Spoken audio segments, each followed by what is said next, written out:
Okay guys, dito na naman ako ha. Kayo masawa sa akin.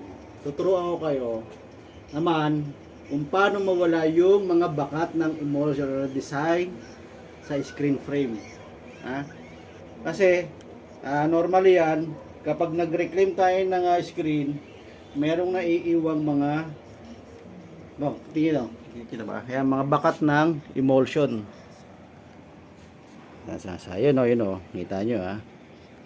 May tawag sila dyan eh. Ang tawag nila dyan parang ayun.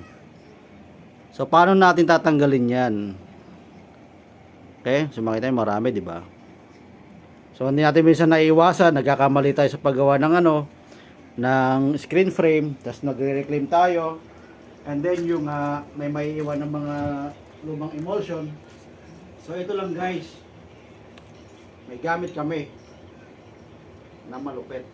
So ito available sa hardware, Lakad Flow.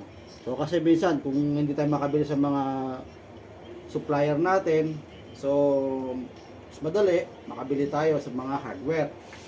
So unang-unang gagawin natin, babasahin lang kahit anong tela na malinis o kaya kahit bulak pwede. Lakad Flow, babasahin lang natin siya, and then lapitan mo ang tela.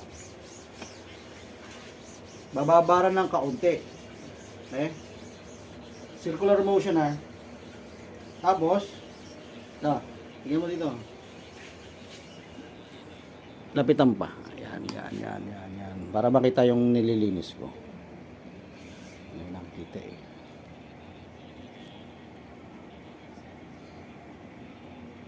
Ano ba yan? Wala na ata.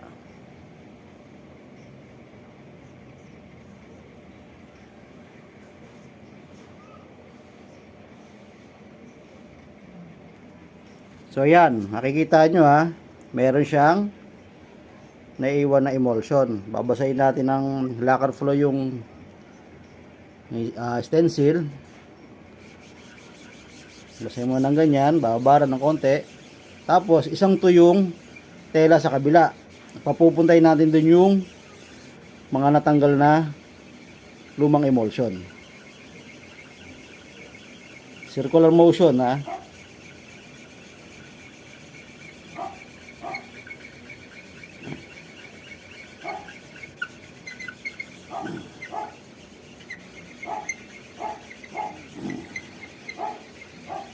Yan, gagawin lang natin siya hanggang sa mawala. Oh, lumipat na sa kabila yung yung emulsion. Ayan oh. Yeah.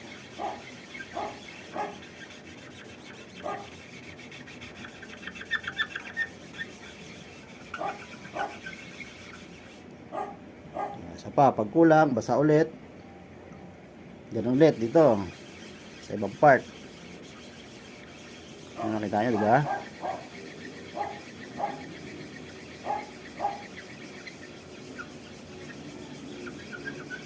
No, nawala na siya. So isa ito sa mga alternative natin kung hindi tayo makabili agad sa mga screen printing supplier natin. So pwede natin itong gamitin. Sa taas na yan. Tayo. Ngayon, kung di na kaya talaga, kunyari medyo malala yung emulsion, sirain nyo na yung screen. Gawa na kayong bago.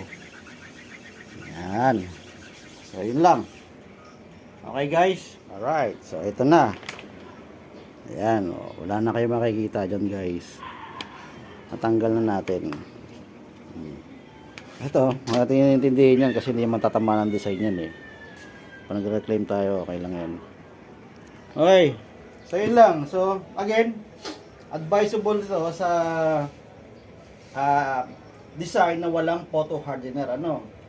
Kasi kapag ang screen frame natin, nilagyan natin photo hardener, mas talaga siya, mas mahirap tanggalin. So, kapag wala pa, kuyari, hindi pa tayo nakakapaghagod, di ba, nagkamali tayo right away. Gusto natin reclaim agad, kasi makagawa agad tayo ng replacement. So, ayun ang best way natin gawin. So, and then, Minsan ginagawa din namin to kapag nagre-reclaim kami ng ibang frame. Mayari, gagamitin namin yung mga luma, tapos may mga naiwan talaga. Yan, ganun din yung panlinis natin. Lacquer flow. Okay? So yun, kung meron kayo ibang mga idea sa baka ibang mga printer dyan na nanonood, pakishare din sa inyo kung anong idea nyo. So, pwede natin i-try siguro sa mga following videos.